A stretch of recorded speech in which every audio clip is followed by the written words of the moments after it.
Baik, Assalamualaikum warahmatullahi wabarakatuh. Perkenalkan saya Nur Alfan Alfian dari kelas Statistika Perkantoran 01, Statistika Angkatan 2023. Kali ini saya akan menjelaskan mengenai pengelompokan provinsi di Indonesia berdasarkan Indeks Pembangunan Literasi Masyarakat dan unsur penyusunnya pada tahun 2023 menggunakan Cummings Clustering. Yang pertama, latar belakang. Clustering atau klasifikasi adalah metode yang digunakan untuk membagi rangkaian data menjadi beberapa grup berdasarkan kesamaan-kesamaan yang telah ditentukan sebelumnya. Salah satu pendekatan yang digunakan dalam mengembangkan metode clustering yaitu metode Cummings. Banyak hal yang dapat dianalisis menggunakan analisis cluster Cummings. Salah satunya yaitu indeks pembangunan literasi masyarakat di Indonesia.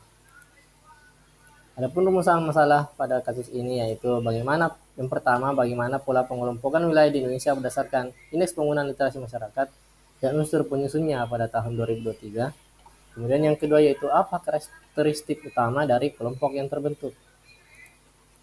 Adapun manfaat penelitiannya yang pertama bagi pemerintah yaitu dapat memberikan sumbangsi pemerintah mengenai faktor yang harus ditingkatkan untuk menaikkan tingkat literasi di tiap provinsi di Indonesia. Kemudian bagi penulis yaitu menambah wawasan mengenai penerapan Cummings Clustering. Adapun data yang digunakan yaitu sebagai berikut, yaitu data Indeks Pembangunan Literasi Masyarakat di Indonesia pada tahun 2023 beserta dengan unsur penyusunnya. Sebenarnya ada 8 variabel tetapi karena 3 variabel lain tidak dipakai dikarenakan tidak cocok untuk dilakukan analisis cluster karena variasinya yang tinggi. Adapun datanya itu X1 merupakan indeks pembangunan literasi masyarakat, di mana satuannya itu persentase. Kemudian X2 penentuan pemerataan layanan perpustakaan, yaitu skalanya dari 0 sampai 1. Kemudian X3 yaitu ketercukupan koleksi perpustakaan, yaitu skalanya 0 sampai 1 juga. X4 rasio ketercukupan tenaga perpustakaan, skalanya sama. Kemudian yang terakhir X5 tingkat kunjungan masyarakat per hari, skalanya juga sama. Kemudian ada flowchartnya, yaitu yang pertama kita menginput data, kemudian kita melakukan standarisasi data terlebih dahulu. Setelah itu berdasarkan data yang hasil distandarisasi kita membuat grafik within sum of squares atau WSS dan grafik silhouette-nya. Setelah itu menentukan jumlah cluster dari grafik WSS dan silhouette yang telah dibuat. Kemudian dilakukan Cummings clustering. Selanjutnya itu menampilkan plot cluster pada hasil akhir. Kemudian definisi operasional variabelnya. Apa sih itu indeks pembangunan literasi masyarakat? Jadi, indeks pembangunan literasi masyarakat mengacu pada ukuran yang digunakan untuk mengevaluasi tingkat literasi masyarakat dalam suatu wilayah atau negara. Tujuan dari indeks ini adalah untuk mengukur dan memantau kemajuan dalam meningkatkan tingkat literasi masyarakat serta mengidentifikasi area yang perlu ditingkatkan dalam upaya meningkatkan literasi secara keseluruhan. Yang kedua yaitu pemerataan layanan perpustakaan. Pemerataan layanan perpustakaan adalah upaya untuk menyediakan akses yang adil, merata, dan inklusif terhadap layanan perpustakaan bagi seluruh anggota masyarakat yang mencakup aspek akses fisik, ketersediaan materi, program dan layanan, serta keterlibatan dan komunitas. Yang ketiga itu ketercukupan koleksi perpustakaan. Ketercukupan koleksi perpustakaan adalah kondisi di mana sebuah perpustakaan memiliki jumlah dan variasi materi yang mencukupi untuk memenuhi kebutuhan pengguna perpustakaan. Hal ini mencakup berbagai jenis sumber daya informasi seperti buku cetak, electronic book, jurnal, majalah, materi audiovisual, dan sumber daya elektronik lainnya. Kemudian variabel keempat yaitu ketercukupan tenaga perpustakaan. Tenaga perpustakaan adalah tenaga kerja yang terlibat dalam pengelolaan, penyediaan, dan penyelenggaraan layanan di perpustakaan. Mereka adalah individu yang memiliki keahlian, pengetahuan, dan keterampilan khusus dalam bidang perpustakaan dan informasi, serta memiliki peran penting dalam memastikan operasional perpustakaan yang efektif dan berkualitas. Kemudian variabel yang kelima yaitu pengunjung perpustakaan. Pengunjung perpustakaan merujuk kepada individu atau kelompok yang menggunakan fasilitas perpustakaan untuk mengakses sumber daya informasi dan layanan yang disediakan. Adapun pengguna pustaka meliputi siswa, mahasiswa, akademisi, peneliti, profesional, masyarakat umum, dan kelompok khusus seperti anak-anak, remaja, atau lanjut usia. Kemudian kita melakukan analisis deskriptif pada data. Pada plot yang pertama dapat kita lihat mengenai penyebaran data pada Indeks Penggunaan Literasi Masyarakat 2023. Berdasarkan plot yang pertama dapat dilihat bahwa provinsi dengan indeks penggunaan literasi masyarakat tertinggi itu terletak pada Provinsi Sulawesi Selatan dan yang terendah terletak pada Provinsi Papua.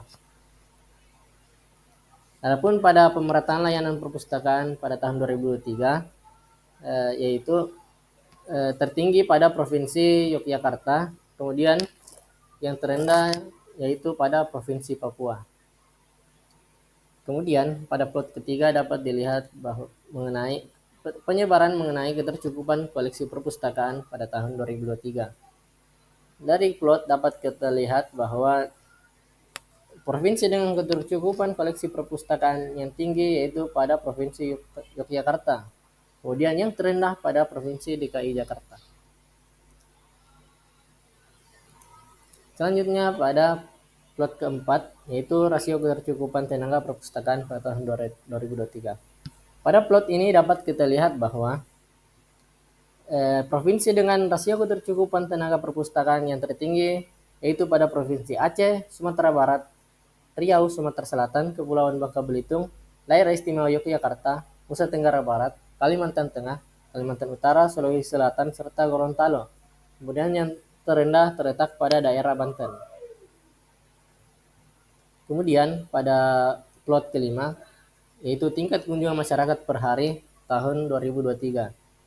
Pada plot dapat dilihat bahwa tingkat kunjungan masyarakat per hari pada tahun 2003 yang tertinggi terletak pada Provinsi DKI Jakarta serta Sulawesi Tenggara. Kemudian ada pun yang terendah yaitu pada Provinsi Banten.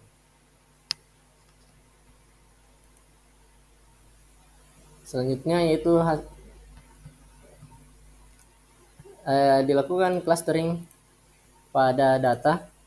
Tapi sebelum itu data terlebih dahulu dilakukan standarisasi yang mana telah dilakukan pada software atau perangkat lunak R. Kemudian dengan data yang telah distandarisasi tersebut dilakukan analisis cluster dengan metode elbow atau metode siku dan metode silhouette. Pada plot pertama dapat dilihat bahwa dengan menggunakan elbow method atau metode siku, kita memilih titik siku pada titik-titik pada plot tersebut. Dapat kita lihat titik siku terletak pada titik 2, yang berarti bahwa klaster yang ideal atau yang cocok untuk kasus kali ini yaitu berjumlah 2. Kemudian adapun pada metode silhouette, kita memilih titik tertinggi pada plot, yang dimana titik tertingginya yaitu pada klaster berjumlah 2. Maka dari hasil kedua metode tadi dapat diperoleh kesimpulan bahwa jumlah klaster yang ideal untuk digunakan pada kasus ini yaitu berjumlah 2. Selanjutnya hasil clustering atau pengelompokan. Kemudian setelah menentukan hasil jumlah klasternya yaitu berjumlah 2, maka dilakukan analisis cluster K-means pada software RStudio yang dimana akan menghasilkan output sebagai berikut, di mana setiap provinsi telah dibagi berdasarkan klasternya masing-masing. Di mana kita ketahui bahwa Sumatera Barat, Kepulauan Bangka Belitung, DKI Jakarta, Daerah Istimewa Yogyakarta, Jawa Timur, Kalimantan Selatan, Sulawesi Selatan itu berada pada klaster 2, kemudian provinsi yang lainnya berada pada klaster 1. Adapun hasil dari klaster atau pengelompokan tersebut dapat kita lihat memunculkan output sebagai berikut. Dari output ini dapat kita lihat bahwa pada klaster 2 memiliki nilai-nilai tiap variabel yang lebih tinggi dibandingkan dengan klaster 1, baik itu indeks pembangunan literasi masyarakat ataupun unsur-unsur penyusunnya yang lain. Maka dapat diambil kesimpulan bahwa pada klaster 2 memiliki keunggulan pada semua variabel dibandingkan dengan daerah atau provinsi yang berada pada klaster pertama. Selanjutnya adapun hasil visualisasi klaster yang telah dibuat. sebagai berikut, yang dimana warna merah yaitu klaster pertama dan warna biru merupakan klaster kedua. Maka berdasarkan hasil analis klaster tadi yang telah dilakukan, dapat diambil kesimpulan bahwa berdasarkan hasil penelitian telah dilakukan mengenai pengelompokan provinsi di Indonesia berdasarkan Indeks Pembangunan Literasi Masyarakat dan unsur penyusunnya tahun 2023, menggunakan Cummins Clustering, telah diketahui bahwa jumlah klaster atau kelompok yang ideal pada kasus ini yakni berjumlah 2. Kemudian, pengelompokan ini dibedakan berdasarkan provinsi-provinsi dengan nilai-nilai indeks pembangunan literasi masyarakat dan unsur penyusunnya yang tinggi yang diketahui berada pada klaster 2, kemudian provinsi-provinsi yang rendah berada pada klaster pertama. Sekian yang dapat saya sampaikan, lebih dan kurangnya mohon dimaafkan. Wassalamualaikum warahmatullahi wabarakatuh.